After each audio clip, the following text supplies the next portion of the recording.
Salah seorang warga Aceh Utara secara sukarela menyerahkan 2 unit senjata api beserta selongsong dan sejumlah peluru aktif. Senjata tersebut berupa 1 unit pistol rakitan dan 1 unit senjata jenis AK-56 kepada pihak kepolisian Polres Aceh Utara. Senjata ini diduga sisa konflik beberapa tahun silam. Penyerahan ini dilakukan sebagai respon terhadap imbauan yang disampaikan pihak Polres Aceh Utara pada sejumlah media yang meminta masyarakat yang masih menyimpan senjata api ilegal untuk menyerahkan demi menjaga keamanan dan ketertiban, khususnya menjelang pelaksanaan pilkada mendatang. Selain itu, Kapolres Aceh Utara juga menyampaikan bahwa tindakan ini sangat penting untuk menjamin kenyamanan dan kelancaran pesta demokrasi tahun 2024.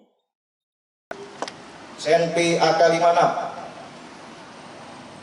dengan 1 buah magazin serta 9 butir peluru yang masih aktif. Rekan-rekan media saksikan. Yang kedua, 1 pucuk SNP rakitan jenis FN dengan 1 buah magazin serta 1 butir peluru yang masih aktif pelurunya. Demikian ini sebagai barang yang diserahkan masyarakat kepada Polres Aceh Utara untuk himbauan kepada masyarakat Aceh Utara. Ya.